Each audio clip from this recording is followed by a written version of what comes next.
Once again, 8th class. Last time we had discussed and we had learned about question tags. We had also discussed about its rules and how we will form a question tag. This time I am taking the special cases of question tag. So let's start it out now. And so first question tag we are taking today is special cases. And here it is written that there is only special cases of the form and use of the question tags. To learn about the basics, go here first. So as you all know that we had discussed about the basic cases in the question tag. This time I am taking the special cases. So here are some of the basics of the special cases. So first one is I am. तो यहाँ पर आपको बोला है कि जो I am होता है उसका नेगेटिव जब हम क्वेश्चन टैग बनाते हैं तो am I not नहीं बन सकता, इसकी कोई कॉन्ट्रैक्शन नहीं है. सो इसीलिए इस केस में क्वेश्चन टैग में कोई कॉन्ट्रैक्शन नहीं होती है और इस केस में हम अनग्रामेटिक कॉन्स्ट्रक्शन को लेके आते हैं जो करेक्ट भी है और सही भी रहती है इसमें, पर वो एम के साथ कहीं ना कहीं बिलोंग नहीं करती है. पर आप अप्रोप्रिएट अगर आप यूज़ करना चाहो तो वही यूज़ करोगे. तो इन शॉर्ट मैं आपको कहना चाहूँगा कि जब भी आई के साथ एम यूज़ होगा तो आप अरंट आई यूज़ करोगे. ठीक है, क्योंकि आपको पता ही है, जैसे आप पहला पढ़ चुके हो कि जो क्वेश्चन टैग होता है वो पॉजिटिव में हो तो उसका आंसर नेगेटिव में आता है. तो आई एम लेट का आंसर आएगा aren't I. Answer in the sense मैं आपको यहाँ पे बता रहा हूँ question tag. So next one is I am talking to the walls. So I am talking to the walls का जो नेगेटिव आएगा वो आएगा aren't I. So these are rules for your first basic rule that is related to the question tag and we are reading right now is special cases. So I M के साथ जब भी आएगा तो aren't आई आएगा. Next हम बात करेंगे सजेशंस के केस में. तो जब भी सेंटेंसेस में लेट्स आता है, लेट्स की फुल फॉर्म आपको पता होनी चाहिए, लेटस होता है. सो लेट्स जब भी आएगा तो उसमें हम यूज़ करेंगे शैल वी. फॉर एग्जाम्पल यहाँ पर आपको दिया हुआ है let's go out for a walk, और let's go out for a walk के बाद उसका जो क्वेश्चन टैग है वो बन रहा है शैल वी. नेक्स्ट है let's study tomorrow morning. Let's study tomorrow morning, तो इसका क्या बन रहा है शैल वी. तो जब भी आपको लेट्स दिया होगा तो उसका आप क्वेश्चन टैग बनाओगे शैल वी. सो नेक्स्ट हम बात करेंगे इम्पेरेटिव इन्विटेशंस की. तो जब भी आपको इम्पेरेटिव इन्विटेशंस दिए जाएंगे, इम्पेरेटिव इन्विटेशंस की जब हम बात करते हैं तो इम्पेरेटिव सेंटेंसेस में एडवाइस दी जाती है, रिक्वेस्ट की जाती है, ऑर्डर दिया जाता है या कमांड दी जाती है या आपको कहीं पे प्रोहिबिट किया जाता है. तो उस केस में आप उन सेंटेंसेस को इम्पेरेटिव बोलते हो आप. तो इम्पेरेटिव के केस में जहाँ जहाँ इम्पेरेटिव होगा उस केस में हम विल यू यूज़ करेंगे. ठीक है, और विल यू हम इक्विवेलेंट कंसीडर करते हैं प्लीज़ के साथ. ठीक है, so open the door, first है ओपन द डोर, यहाँ पे रिक्वेस्ट हो रही है तो उसको हमने क्वेश्चन टैग बनाया है will you. Next one is don't smoke. So next one here we are using is don't smoke in this room. Will you, यहाँ पे हम किसी को एडवाइस दे रहे हैं और कहीं ना कहीं मना भी कर रहे हैं. सो प्रोहिबिट है कि यहाँ पे स्मोक मत करो, तो विल यू आ रहा है. कम टू माई पार्टी, ये इन्विटेशन है तो वहाँ पे विल यू यूज़ हो रहा है. हैव अ कॉफ़ी, ये भी आप किसी को सजेस्ट कर रहे हो या आप कहीं ना कहीं ऑफ़र कर रहे हो. So don't look at me like that, यहाँ पे आप उसको प्रोहिबिट कर रहे हो, मना कर रहे हो, तो उसमें भी विल यूज़ होगा विल यू. ठीक है, तो जहाँ जहाँ पर आपको इम्पेरेटिव सेंटेंसेस दिए जाएंगे वहाँ वहाँ पर आप विल यू यूज़ करोगे. नेक्स्ट आ रहा है देयर इज़. जब देयर इज़ का केस होगा तो क्या होगा, in the impersonal construction to show existence. जब आपने किसी चीज़ की एग्जिस्टेंस दिखानी होती है तो वहाँ पे देयर एक्ट करता है आपका सब्जेक्ट. ठीक है, तो वो तो सिंपल सा ही है, आपका रूल्स इसी के अकॉर्डिंग ही पता चल जाएगा आपको. तो यहाँ पे बोला हुआ है there are two cats in the room, aren't there. There wasn't line in the park, was there.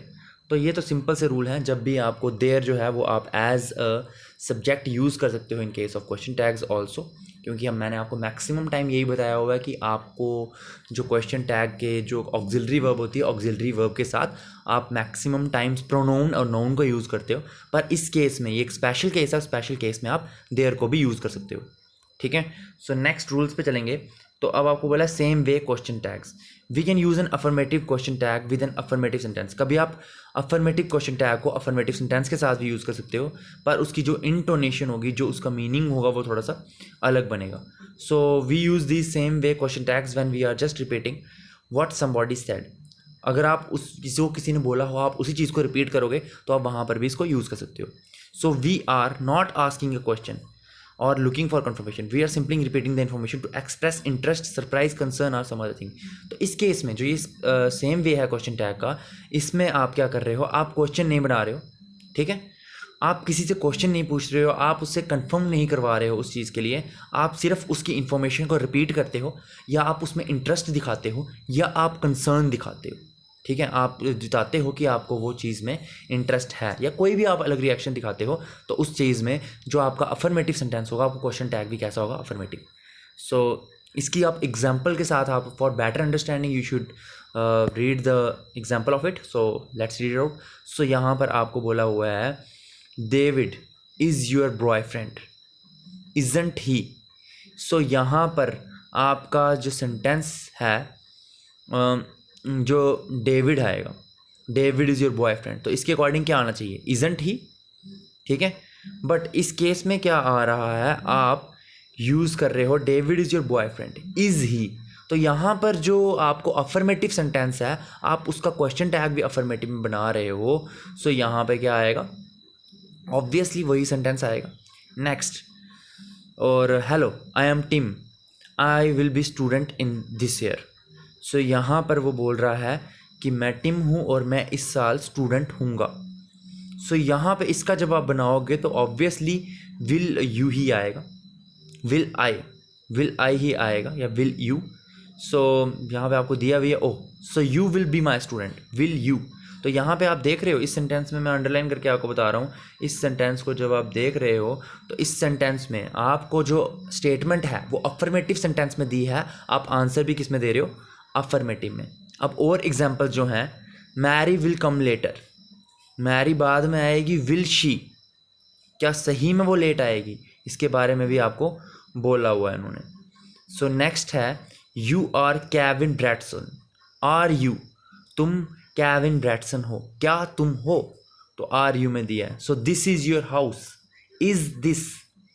ठीक है, तो ये कुछ एग्जांपल्स थी जिनमें आपके सेंटेंसेस अफर्मेटिव होते हैं, तो आपके क्वेश्चन टैग्स भी कैसे आ रहे हैं, अफर्मेटिव आ रहे हैं. और इस चीज़ में मैं आपको दोबारा से बताना चाहूँगा, इस चीज़ में जो आपके सेंटेंसेस हैं उनमें आपको कोई कंफर्मेशन नहीं देनी है, आपको कोई किसी चीज़ को एक्सप्लेन नहीं करना, ना क्वेश्चन क्रिएट करना है, आपको सिर्फ उस चीज़ की टोन को पहचान के उसी टोन में उसका आंसर देना है. ठीक है, सो जैसा यहाँ पे रूल में लिखा भी था कि यहाँ पे आप सिर्फ उस इंफॉर्मेशन को इंटरेस्ट और सरप्राइज़ या कंसर्न दिखा रहे हो. ठीक है, सो नेक्स्ट मूव करेंगे, we can have a negative question tag with negative question tag. जब आपको नेगेटिव सेंटेंस दिया जाएगा तो आप नेगेटिव क्वेश्चन टैग भी यूज़ कर सकते हो. ठीक है, और वो थोड़ी सी बट एग्रेसिव फील होगा जब आपको एग्रेसिवनेस दिखानी है किसी चीज़ में. एग्रेसिवनेस का मतलब आपको उसी चीज़ में अटैकिंग वे में उसको आंसर देना है. So I heard that you don't like my house, don't you. तो यहाँ पे वो एग्रेसिवनेस दिखा रहा है कि तुम्हें मेरा, मुझे लग रहा है तुम्हें शायद मेरा घर पसंद नहीं आया है, क्या नहीं आया है.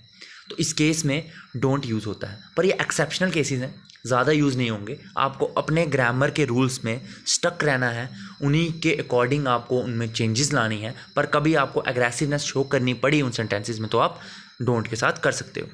ठीक है, so you aren't very nice, aren't you. अब भी यहाँ पर वो एग्रेसिवनेस दिखा रहा है, कहीं से कहीं ना कहीं रूडनेस दिख रही है कि वो बोल रहा है कि मुझे ऐसा लग रहा है कि तुम सही नहीं बात कर रहे हो, क्या तुम कर रहे हो. सो ये वो सेंटेंस है. नेक्स्ट है so you are having a baby soon, are you, congratulations. तो ये वो सेंटेंस है जिसका आंसर अफर्मेटिव में है, तो आपने आंसर अफर्मेटिव में दिया है. So he thinks he is the best, is he, come on he will grow. वो कह रहा है कि तुम्हें ऐसा लगता है कि तुम बेस्ट हो, पर क्या तुम हो.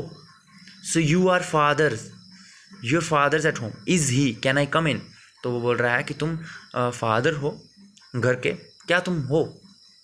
ठीक है, father has is at home. यहाँ पे सॉरी मैंने थोड़ा सा आपको एक्सप्लेन गलत से कर दिया है. यहाँ पे आपको बोला you are your father's is at home, क्या तुम्हारे पापा घर पे हैं, क्या वो हैं. ठीक है, तो यहाँ पे कुछ सेंटेंसेस ऐसे होते हैं जो अफर्मेटिव होते हैं और उनका आंसर भी हम अफर्मेटिव में देते हैं, और कुछ नेगेटिव होते हैं उनका आंसर नेगेटिव में देते हैं. तो यहाँ पे आपको कुछ एग्जांपल्स दिए हैं, मैं अंडरलाइन आपको सर्कलिंग करके बता सकता हूँ. तो ये जितने भी आप यहाँ पे देख रहे हो ये नेगेटिव सेंटेंसेस को बिलोंग करते हैं, और ये पॉजिटिव को। दैट मीन्स इस केस में आपकी स्टेटमेंट भी पॉजिटिव है और आपके क्वेश्चन टैग भी पॉजिटिव है, और इस स्टेटमेंट में आपके जो क्वेश्चन टैग है वो भी नेगेटिव हैं और आपके आंसर्स भी कैसे हैं, नेगेटिव हैं। और लास्ट में एक और रूल है जो मैं बताना चाहूँगा, if there are two verbs in the sentence, जब आपके सेंटेंसेस में दो वर्ब्स होंगी तो क्वेश्चन टैग या तो रेफर्स टू वन और द अदर, एक चीज़ के लिए रेफर होगा या दोनों दूसरे के लिए रेफर होगा। You must use your common sense here, यहाँ पे आपको अपनी कॉमन सेंस को यूज़ करना पड़ेगा। तो ये कुछ रेयर सेंटेंसेस होते हैं, ये यूज़ होते हैं, बट फिर भी आपको इनमें भी ध्यान देना पड़ेगा, क्योंकि I just want you to cover up all the aspects of this topic, so that you can understand each and every topic better. So I hope you will watch this video carefully and you will watch each and every topic very very carefully, so that you can have some doubt or have some confusion, so you must ask me about it. So उसके बारे में हम देखेंगे अब। If there are two verbs in the sentence, तो इस case में आपको अपनी कॉमन सेंस यूज़ करनी है। I think you are John, यहाँ पर आपकी दो वर्ब्स यूज़ हो रही हैं, थिंक भी यूज़ हो रहा है और यू आर भी यूज़ हो रहा है, पर इस केस में वो कंफर्म कर रहा है कि तुम जॉन हो या नहीं हो, तो इसीलिए हमने आर एंड यू यूज़ किया। I think you are John, don't I, ये भी करेक्ट हो सकता है, पर इसमें डोंट क्यों यूज़ हुआ, क्योंकि यहाँ पे थिंक है, वर्ब की फर्स्ट फॉर्म यूज़ हुई है। So wherever there is a first form of verb is used without any use of auxiliary verb, so we can recognize that sentence as present indefinite। आपने उसको present indefinite की तरह recognise किया हुआ है, तो इसीलिए वहाँ पर आप डोंट यूज़ कर सकते हो, पर वो बिल्कुल परफेक्ट नहीं होगा। इसीलिए आपने जो लास्ट में यू आर जॉन वाला है उसका ही क्वेश्चन टैग बनाना है, are and you. So I hope you all had understood each and every part of this topic. So thank you for listening to me and be in touch with me so that I can know what you had understood with this lecture. So thank you once again. Have a nice day ahead.